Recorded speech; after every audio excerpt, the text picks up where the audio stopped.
लोगों ने कल जो है we had already done what were the Meiji's revolution which helped Japan to modernise, right.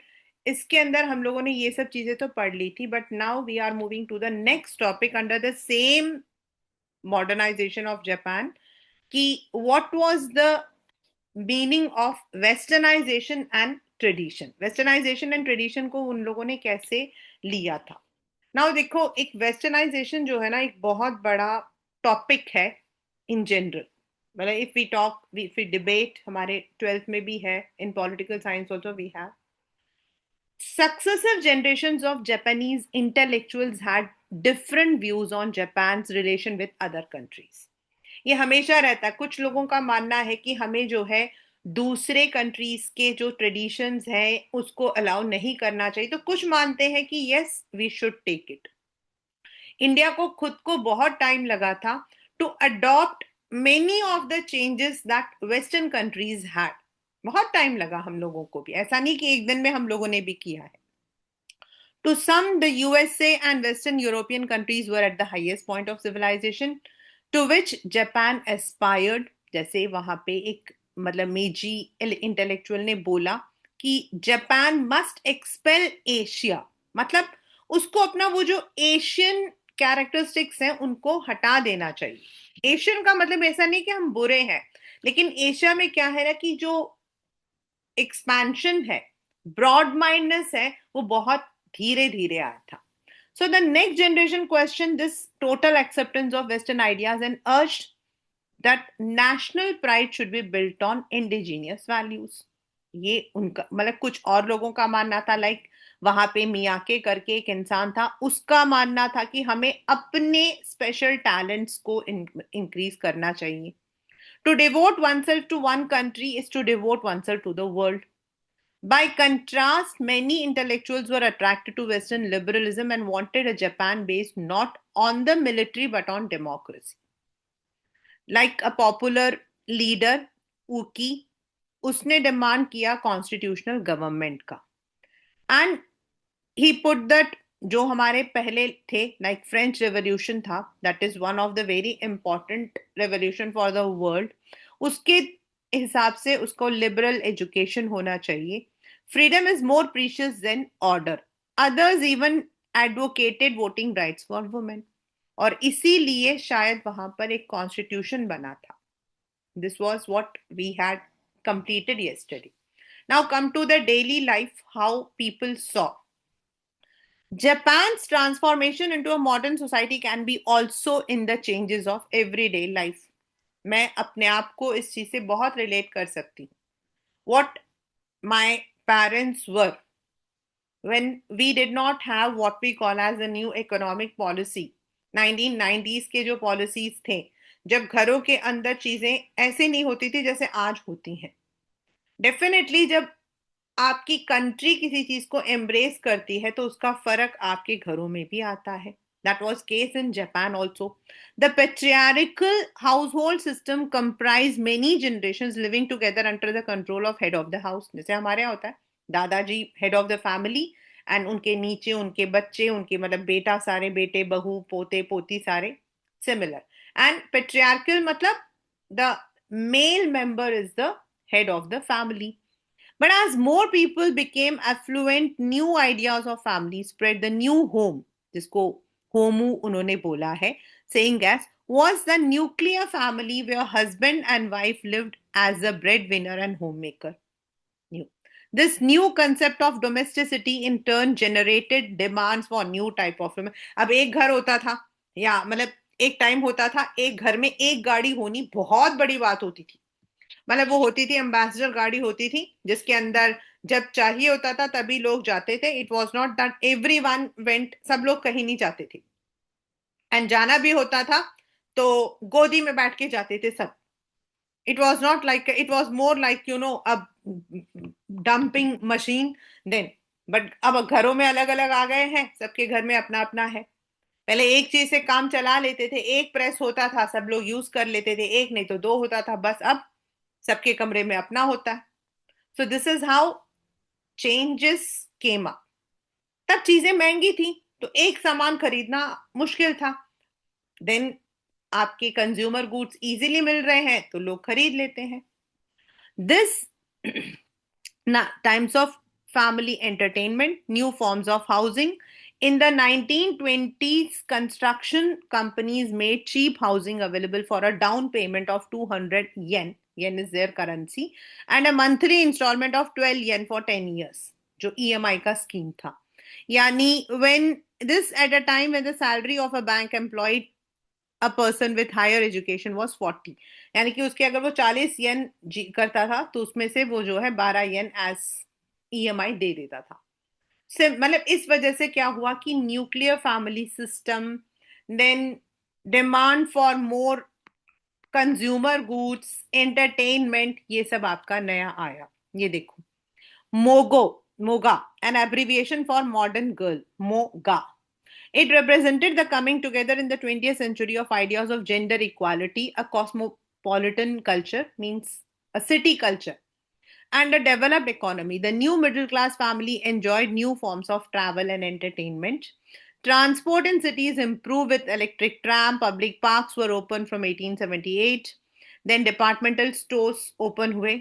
सोचो कब हम लोग डिपार्टमेंटल स्टोर्स अब देखते हैं, in 2020 onwards.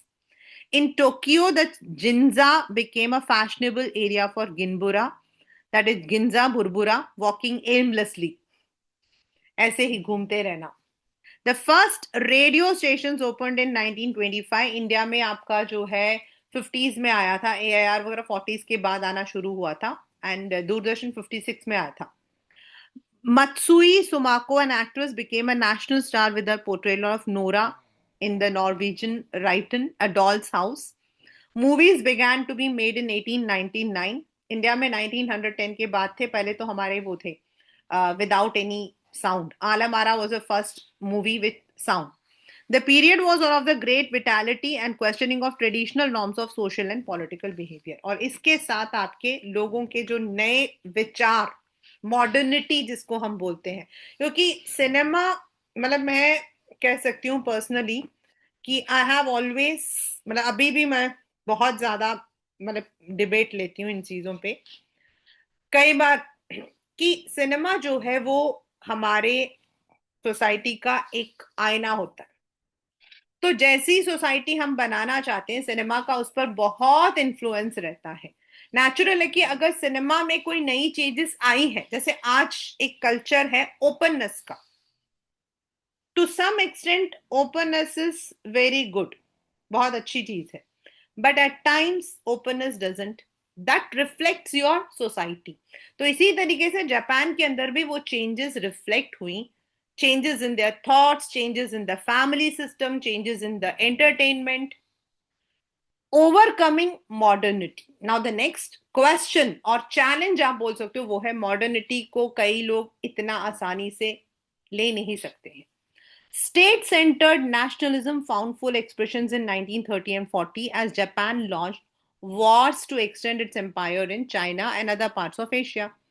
A war that merged into the Second World War with after Japan attacked US at Pearl Harbor. ये तो हम सब जानते हैं. जापान, इटाली एंड जर्मनी का ट्रिपारेट एग्रीमेंट था, और जर्मनी को हेल्प करने के लिए जो जापान था वो that entered into the war. But unfortunately उसने जो है उनके पर्ल हार्बर, मतलब हार्बर पे अटैक किया था, जिसका जवाब यूएस ने भी डंके की चोट पर दिया by attacking their two major cities, Hiroshima and Nagasaki. And that was the end of Second World War. That was the end of the war culture also to some extent for some years. But this happened. This period saw greater controls on society, the repression and imprisonment of dissidents, जो लोग मानते नहीं थे, as well as for formation of patriotic societies, many of them women's organization to support the war. An influential symposium on, ये paper में आता है, overcoming modernity in 1943 debated the dilemma facing Japan on how to combat the west while being modern. मतलब हम लोग पता है 12th में बड़ा अच्छा चैप्टर है पॉलिटिकल साइंस में। हमारे लिए मॉडर्निटी का जो सिनोनिम है ना वो वेस्टर्नाइजेशन है। एक्चुअल में modernity doesn't have anything related, लेकिन जो मॉडर्निटी स्टार्ट हुई थी ना वो वेस्ट में से पहले स्टार्ट हुई थी। So we often take modernity with westernisation. अगर मुझे कोई कहेगा ना तुम मॉडर्न हो, तो वो मॉडर्न से ज्यादा कहेगा इस पे वेस्टर्न कल्चर का ज्यादा असर है। So it is not like that, लेकिन हम उसको सिनोनिमस लेते हैं क्योंकि modernity started earlier in the western countries. East में तो बहुत बाद में आए थे। A musician, Morai, posed the question of how to rescue music from art of sensory stimulation and restore it to art of the spirit. मतलब हम उसको बजाने के बजाय उसको स्पिरिचुअल महसूस करें. He was not rejecting Western music, but trying to find a way that went beyond merely rewriting or playing Japanese music on Western instruments. The philosopher Nishitani KG defined modern as unity of three streams of Western thought: the Renaissance, जो हम पढ़ चुके हैं, the rebirth, the Protestant Reformation, the आपको बताया था जो आपके जो कैथोलिक से प्रोटेस्टेंट्स आपके आए थे, क्रिश्चियनिटी में division, and the rise of natural sciences. He argued that Japan's moral energy, that is a term taken from German philosopher, had helped to escape colonization, and it was a duty to establish a new world order, a greater East Asia. For this, a new vision that would integrate science and religion was necessary. मतलब वो modernity को accept करने से मना नहीं कर रहे थे, लेकिन उनका मानना था कि वो चीजों का असर डे टू डे में नहीं होना चाहिए. It should be more based on science and religion. So what happened after defeat? That's आपका वर्ल्ड वॉर वाला जो सीजन था 45, it ended. Japan's attempt to carve out a colonial empire ended with its defeat by the Allied forces. It has been argued nuclear bombs were dropped on Hiroshima and Nagasaki, but others think immense destruction and suffering it caused were unnecessary. इसके ऊपर बहुत बड़ा debate है. अपने 12th में भी बहुत अच्छा चैप्टर है, उसमें भी है ये वाला, सेम चीजें हैं, तो यू शुड रिमेंबर इट. कई लोगों का मानना है कि जो हिरोशिमा नागासाकी पर बॉम्ब था दैट वाज अननेसेसरी. कई लोगों का मानना जापान का intervention was unnecessary. So there is always a मतलब कि debate which has been continue. इसके बाद under the US led occupation Japan was demilitarised and new constitution introduced. This had, ये बहुत अच्छा मैंने आपको बताया भी था, उन्होंने एक अपने क्लॉज रखा हुआ है, नो वॉर क्लॉज. मतलब वो लोग वॉर को पहला वो नहीं देंगे, they will not take it. बहुत अच्छा उनका है, उन्होंने इसे अपने कॉन्स्टिट्यूशन रखा था. ये हमारे बोर्ड में आता है वाला, मतलब this is a board question, not class 11th question. It's a board question in political science, तो प्लीज इसको याद रखना. This article, so called no war clause, that renounces the use of war as an instrument of state policy. Agrarian reforms, yani ki agricultural reforms, re-establishment of trade union, attempt to dismantle the zaibatsu or large monopoly houses that dominated the Japanese economy was taken out.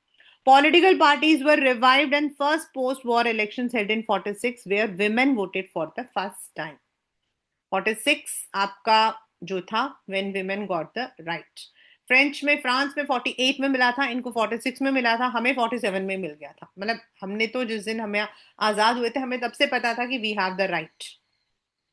The ये मैं इसलिए बता रही हूँ कि आपको याद रहेगा. 47 हमारी आजादी, उससे एक साल पहले जापान को मिला था, एक साल बाद फ्रांस को.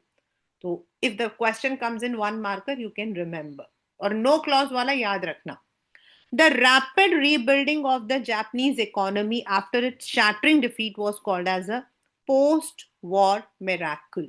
और ये मैं आपको शायद स्टार्टिंग में भी बता चुकी हूं कि कोई नहीं जानता है कि जब उनके दो इंपॉर्टेंट सिटीज को इतना बम्बार्ड किया गया, कुछ नहीं बचा था उनके, कुछ नहीं बचा था.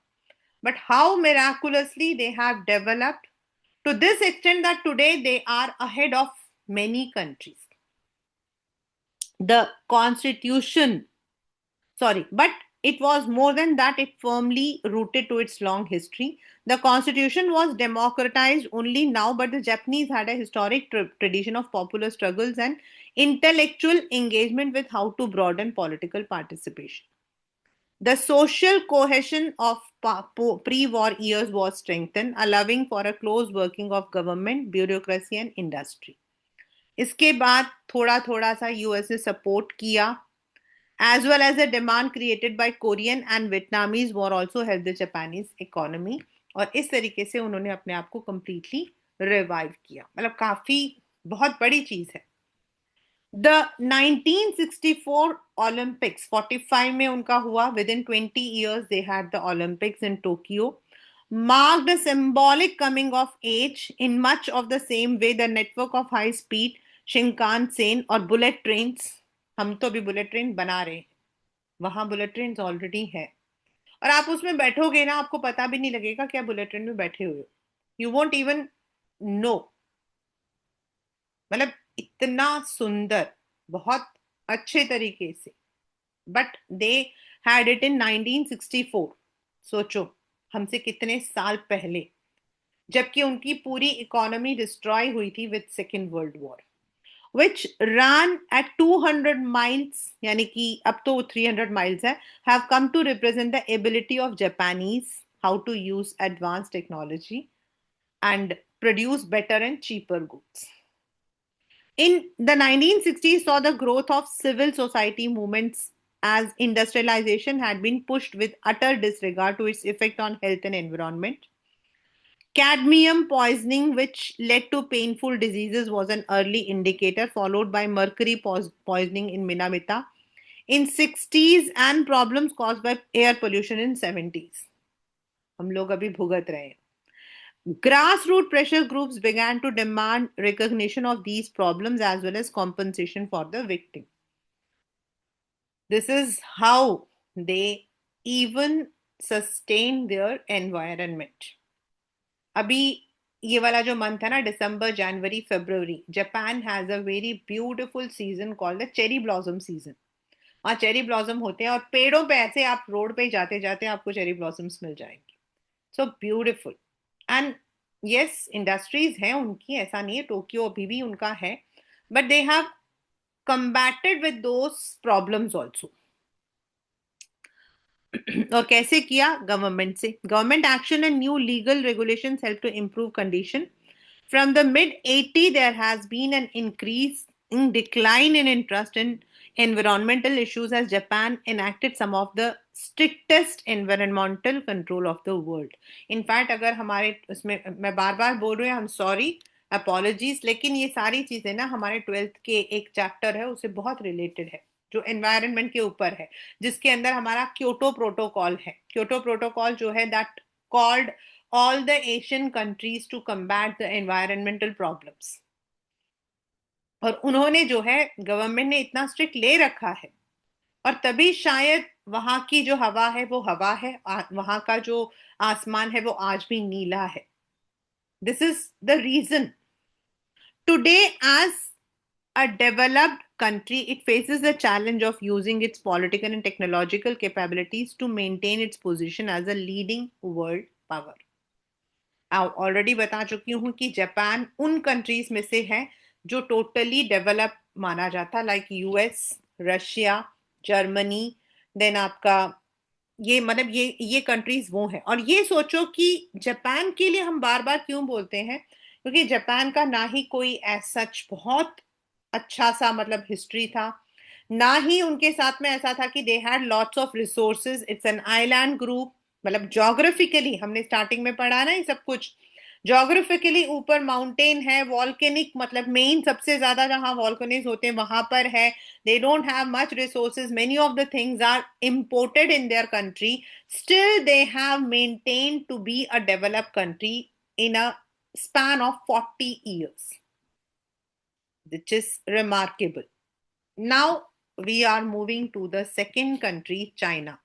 चाइना के लिए बोला जाता है कि China will overpower US by 2040 as a major economic power.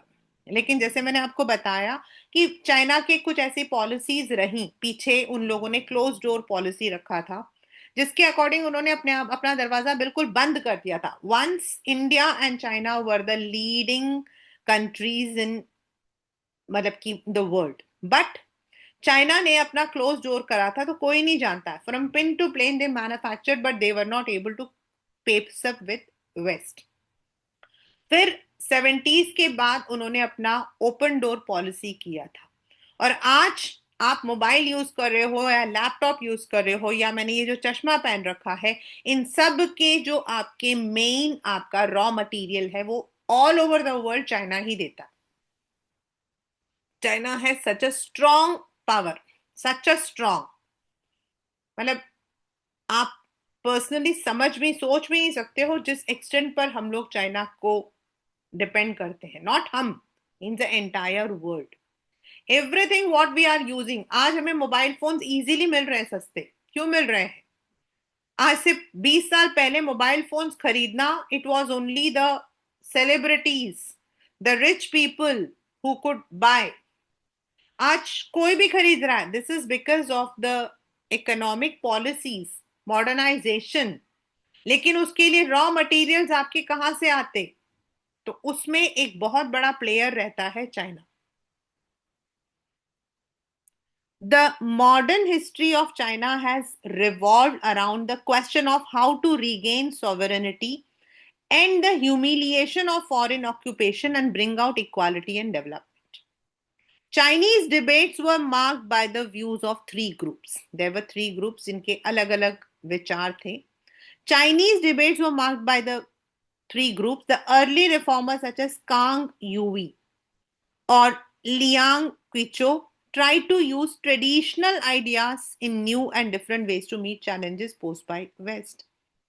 Second, the Republic revolutionaries such as Sun Yat-sen. Sun Yat-sen बहुत ही मतलब हम कह सकते हैं कि अगर हम चाइनीज की हिस्ट्री को पढ़ते हैं तो यहीं से स्टार्ट करते हैं।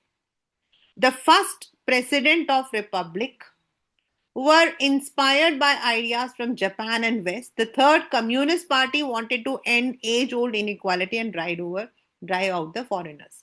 And आज भी वहां पर CCP जो है, it is more dominant. The beginning of modern China can be traced to its first encounter with the West in 16th and 17th century when Jesuit missionaries introduced Western sciences such as astronomy and mathematics.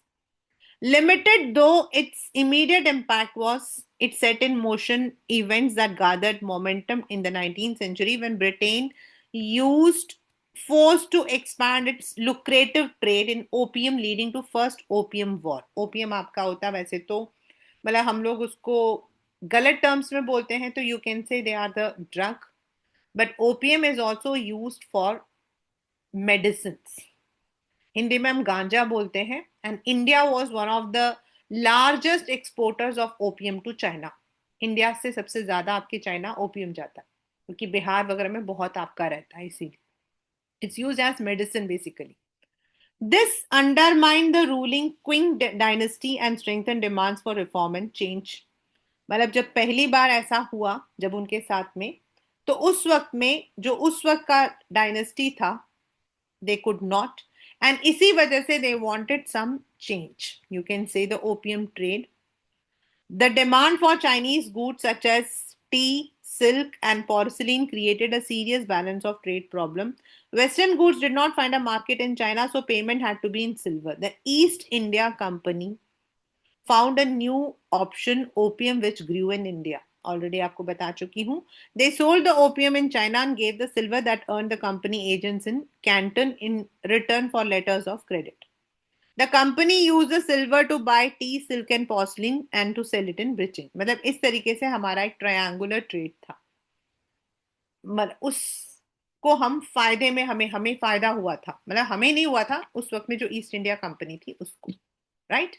So when the opium war took place, it's not a war, means due to the demand of Qing reformers such as Kang Youyi and Liang Qichou realized the need to strengthen the system and initiate policies to build a modern administrative system a new army, educational system, local assemblies for constitutional government. They saw the need to protect China from colonization. नहीं तो India तो हो ही चुका था colonise.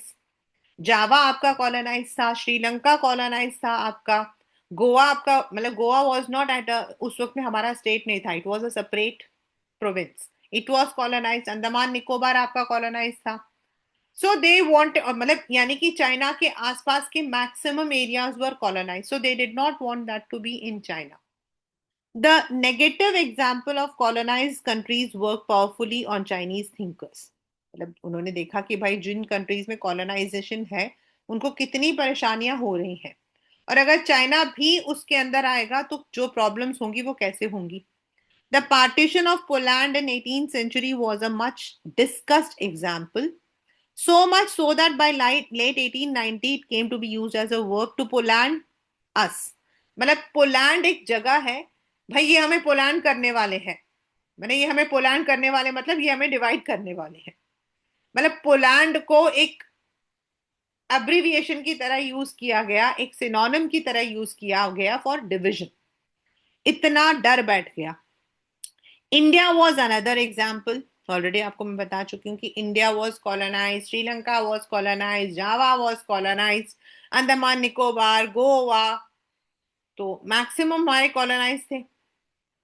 In 1903, the thinker Liang Qiqi, who believed only by making people aware China was a nation that they would be able to resist the West, wrote that India was a country that was destroyed by a non-country, that is East India. उन्होंने इस बात को एहसास किया कि India को जिस तरीके से ईस्ट इंडिया ने डिस्ट्रॉय कर दिया, वैसे अगर चाइना अपने आप को नहीं करेगा प्रोटेक्ट तो it will also be destroyed. He criticized Indians for being cruel to their own people and subservient to the British.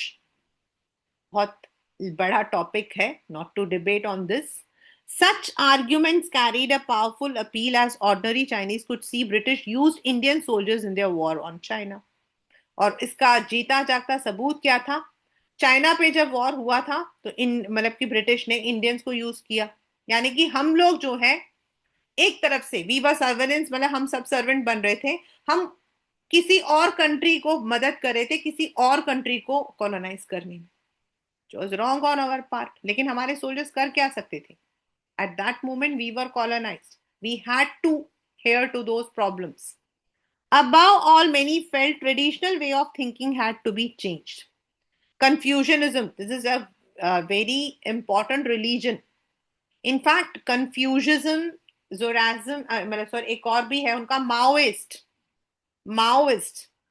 India में माओइस्ट को इतना नहीं देते हैं, but they had a good impact on people, and Mao was also considered in Nepal. Confucius तो बाद में religion बन गया था उनका. Developed from the teaching of Confucius, and his disciples were concerned with good conduct, practical wisdom, and proper social relation. It influenced the Chinese attitude towards life, provided social standard, laid the basis for political theory and institution. उन्होंने Confucianism को, जैसे हम लोग अपने policies में रामायणा को लेते हैं, if we actually study Ramayana और उसको अगर हम पॉलिटिक्स से रिलेट करें ना, तो आप देखोगे कि जो सिस्टम उस वक्त में भगवान राम ने बनाया था, चाहे आप भगवान राम बोलो चाहे राजा राम बोलो, छोटी छोटी चीजें, मतलब if you go into the depth, not that वो जो मूवीज में दिखा रहे हैं वो नहीं, वो सोने की लंका, सुंदर सी सीता, वो नहीं. द वे राम राज्य किसको कहते थे? Ram Rajya was something where everything was valued. Everything was valued. इंसान तो फिर उसके ऊपर आया ना. मतलब भगवान राम का मानना था कि अगर आप पेड़ों को काटते हो जरूरी है, लेकिन उनको लगाना भी जरूरी है. ये वो उस वक्त में उन्होंने कहा था. तो हम अपनी जो पॉलिसीज हैं इन्हीं टीचिंग्स के आधार पर लेकर आते हैं. तो वहां पर भी कन्फ्यूशियस जो है उसको उन्होंने लिया था as a basis. To train people in modern subjects, students were sent to study in Japan, Britain, France, and bring back new ideas. Many Chinese students went to Japan in 1890. They not only brought back new ideas but became leading republics. The Chinese borrowed even Japanese translation of European words such as justice, right, revolution, because they use same ideographic script, a reverse of the traditional relationship.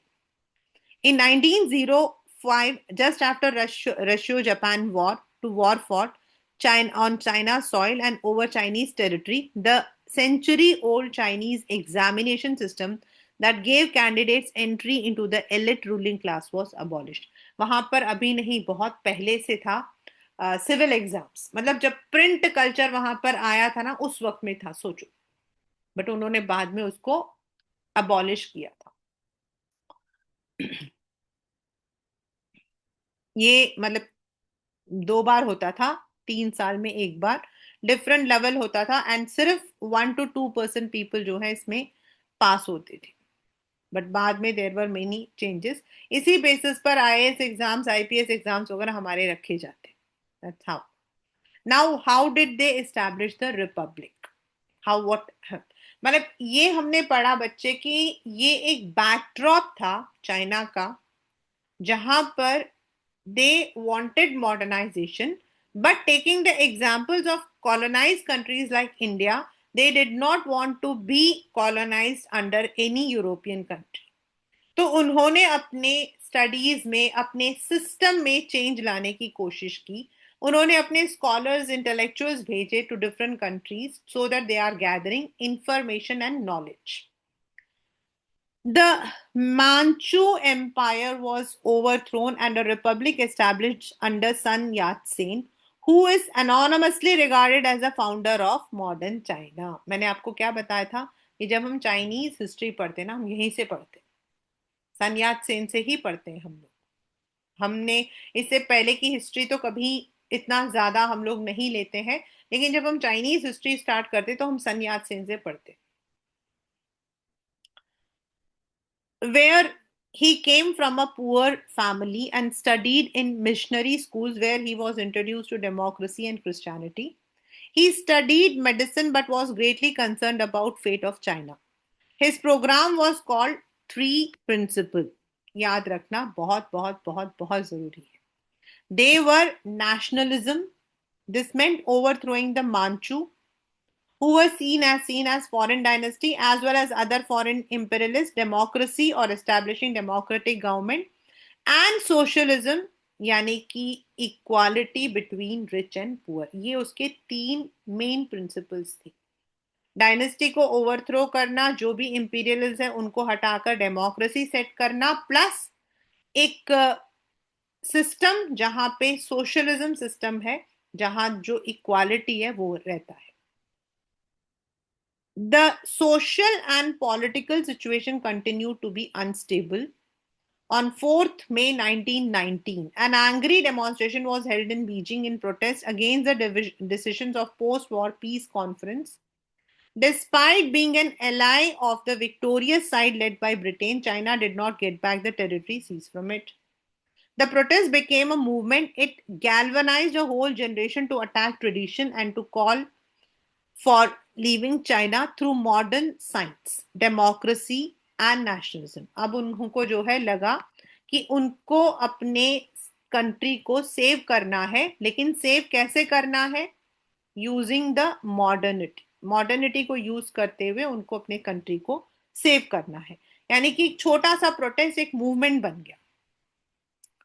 And the revolutionaries called for driving out the foreigners who were controlling the country's resources to remove inequality and reduce poverty, जो 3 principles से सानियात सेन की। They advocated reforms such as use of simple language in writing, abolition of foot binding, subordination of women, equality in marriage, economic development। ये सारी उन लोगों ने जो है अपनी शर्तें रखी। After this revolution, the country entered a period of turmoil.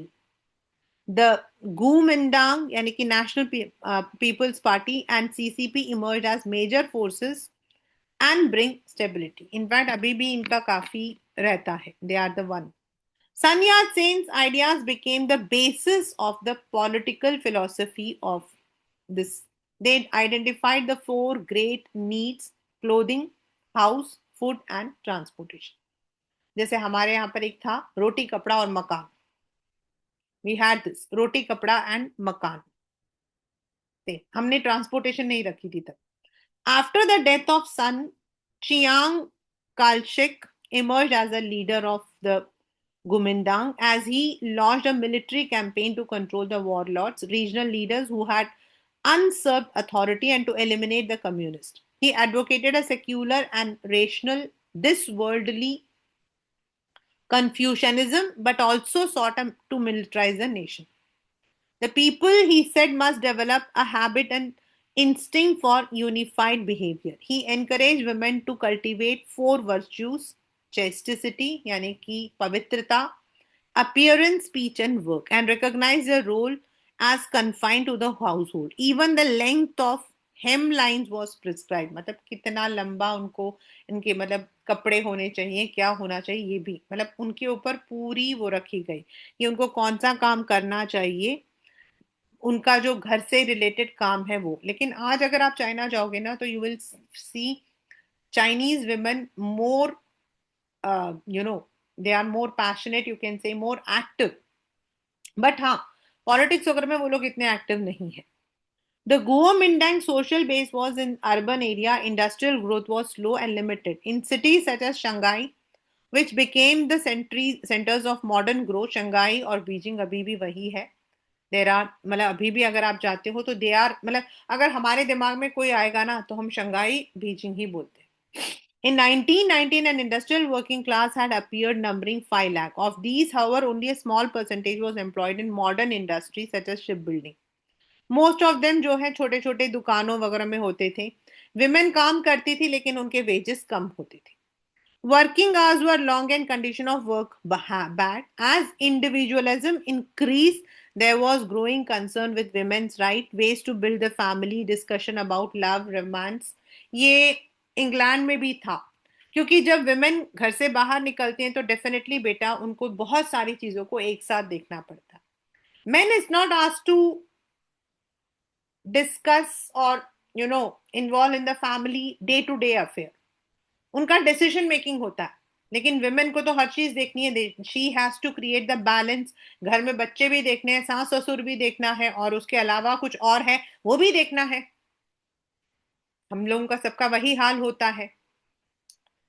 तो ये एक डिबेट था. Even in England also this debate was there. Many of the people were against the idea that women are working, क्योंकि उनका मानना था कि women के काम करने से घर की चीजें डिस्टर्ब होती है. And the debate is never ending.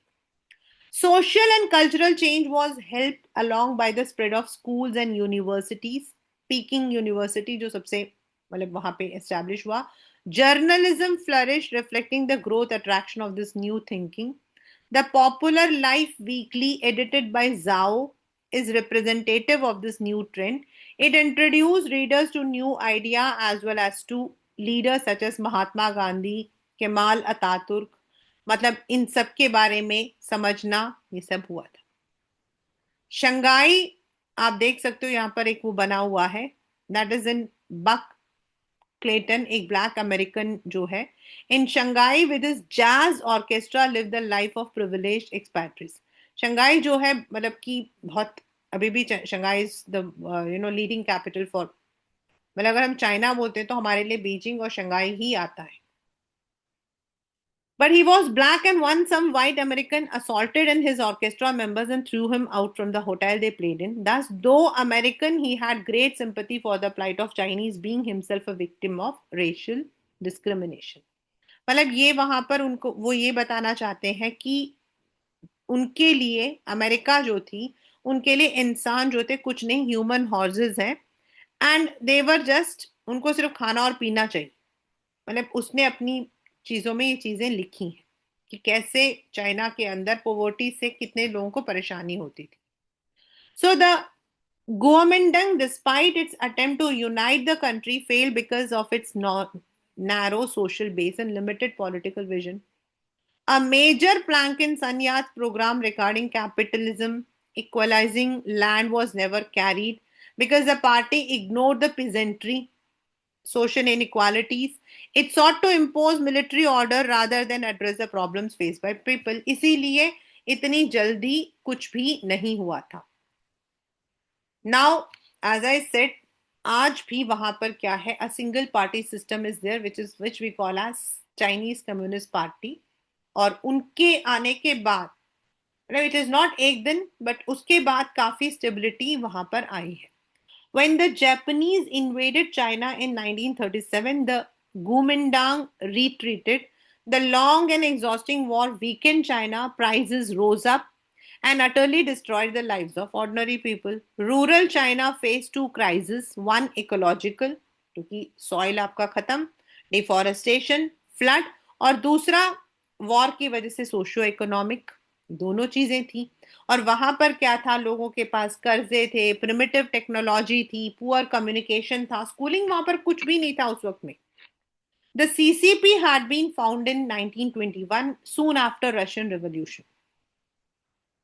The Russian successes exercised a powerful influence around the world, क्योंकि उस वक्त में ना बहुत सारे लोग रशिया गए थे, इंडिया के अंदर से भी. और इंडिया के अंदर हमारा कम्युनिस्ट पार्टी ऑफ इंडिया है, which has two branches, CPI and CPIM. और इसको भी फॉर्म लेनिन एंड मार्क्सिज्म के आधार पर ही किया गया था. ऐसे वहां पर लोग जाते थे टू टेक द आइडियाज. वहां पर भी such as Lenin and Trotsky went on to establish the Comintern और थर्ड इंटरनेशनल माची वाला पूरा पैराग्राफ बहुत इंपॉर्टेंट है. And to help to bring about a world government that would end exploitation. The Comintern and Soviet Union supported communist parties around the world. This is how CPI formed everywhere, Communist Party, CPI. But they worked within the traditional Marxist understanding that revolution would be brought by the working class in cities. हमारे यहाँ पर भी CPI and CPIM है, जितने भी national party होते हैं उनमें. Its initial appeal across national boundaries was immense, but soon it became a tool for Soviet interest and was dissolved in 43. माओ, बताया था ना आपको मैंने, माओइस्ट बोलते हैं. इंडिया के अंदर माओइस्ट को इतना नहीं मानते हैं, बट नेपाल के अंदर माओ जो मूवमेंट था Maoist, it was immense. Mao Zedong, who emerged as a major CCP leader, took a different path by basing his revolutionary program on the peasantry. His success made CCP a powerful political party, or which I said today also. Mao radical approach can be seen in Jiangxi in the mountains, where they camped from 28 to 34, secure from Gumindang attack. A strong peasants' council was organized, united through confiscation and redistribution of land. Mao, unlike other leaders, stressed the need for independent government and army. He had become aware of women's problem, supported women's association, promulgated a new marriage law that forbade arranged marriage, stopped purchase or sale of marriage contract, and simplified divorce. माओ के, मतलब Maoist को वैसे तो हम लोग जो है ना बहुत ज्यादा अच्छा नहीं मानते हैं. This is because Maoist are said to be बहुत रैडिकल थे अपने अप्रोच में. This will be the last which we will be studying today.